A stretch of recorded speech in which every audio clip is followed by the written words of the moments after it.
Berbanding sebuah filem lokal yang baru tengok tahun ni, macam Alright, Assalamualaikum dan juga salam sejahtera. Hai, kembali lagi ke Zaf Vlog. So, hari ni kita nak buat sedikit review tentang sebuah filem terbaru di program, iaitu filem bukan filem filem di Netflix. Okay, cerita dia macam ni. Okay, aku tengah makan dinner dengan wife aku. Macam biasalah, nak buka Netflix kan, tak tahu nak buka apa. Buka. Why not lah, tekan je lah. Random gila, pergi tekan The Thursday Murder Club. Sebuah filem di Netflix yang berkonsepkan crime comedy film. More of like whodunit punya style of filem yang bertempat di sebuah tempat asuhan orang tua. Apa kataan dia? Apa nama tempat benda tu? Cuba bagi tahu kat bahagian komen, dia dipanggil apa kalau Malaysia ni? Di tempat untuk orang-orang tua duduk di situ, dia untuk pencen punya version kind of style, tapi tempat mahal ni lah. And ada satu sekumpulan manusia ni, okay, atuk-atuk nenek-nenek ni, diorang ni buat satu club di mana diorang solve misteri yang misteri-misteri lama. So diorang buka kes tu yang diorang ada kabel lah melalui dia punya member daripada polis semua tu untuk siasat siapa membunuh dia. Sehinggalah tempat mereka duduk itu telah dia punya owner nak jual benda tu. Bukan nak jual, nak tukar ke tempat tu menjadi tempat commercial. Dia orang marah. So at the same time, bila benda tu berlaku, dia dapati ni bukan dia punya obviously ada benda berlaku dekat tempat tu dan diorang mati. So diorang kena siasat lah apa yang berlaku dekat dia punya tempat tu. Okay, jujur lah, kita straight to the point. Kenapa aku dengan wife aku boleh tengok ni cerita ni sampai habis?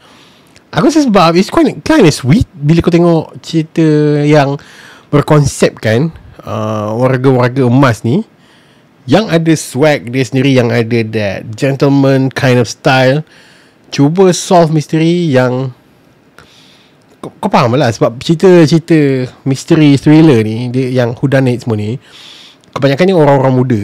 Dia tak adalah, dia jarang lah yang orang tua selalunya jadi mangsa bunuh. Macam cerita apa yang aku tengok tu, ada banyak ni Knives Out, okay, watak tua mesti yang mampus. Ataupun yang filem yang ketiga ada, okay, sebelum spoiler. Anyway, is it a good movie? Personally kalau aku tanya aku enjoy tengok cerita ni sebab dia santai. Dia macam kau dapat lihat gelagat warga emas ni, orang-orang tua yang duduk dengan geng-geng dia dekat sebuah macam tempat diorang tinggal ni. And it's kind of like watching your grandma, your grandpa punya telatah. Faham tak? Dia that's level of sweetness. Dia macam sweet lah tengok orang duduk kat sini santai-santai. At the same time diorang serius nak cari siapa bunuh tu. At the same time diorang ada limitation. Lepas tu ada, filem ini berjaya menunjukkan dia memaparkan permasalahan demensia, sakit penyakit demensia in the first few minutes of this film. Itu je aku dah faham dan aku rasa macam alamak, kesian gila kan. Berbanding sebuah filem lokal yang baru tengok tahun ni, macam filem ni buat dalam beberapa minit je dan aku faham terus. Walaupun dia tak cakap demensia, aku dah tahu dah dia ni apa masalah dia kan.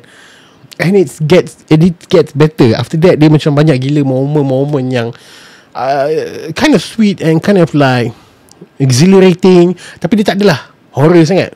Ada certain part macam horror sikit, tapi dia tak adalah terlalu boleh gugur jantung apa kan. Tapi I love it. Ni first time aku tengok dengan wife aku, tenganga tengok cerita macam nantikan apa akan jadi after this. Pergi tengok kat Netflix. One of the few, sebenarnya filem ni dah keluar bulan Ogos itu, tapi aku tak pernah klik nak play kan. So macam ni random aku tekan play benda ni. Pelakon semua power. Okay, Helen Mirren, Pierce Brosnan, Ben Kingsley, Celia Imrie, banyak lah. Ada je yang nama-nama popular dalam ni. Okay, so rating aku untuk The Thursday Murder Club adalah sebanyak 5/5 bintang. Kau boleh pergi tengok kat Netflix. Apa pandangan you guys? Tinggalkan komen bawah. Jangan lupa like, share dan juga subscribe channel Pixels. Dan pergi pada Zaf yang datang. Thank you.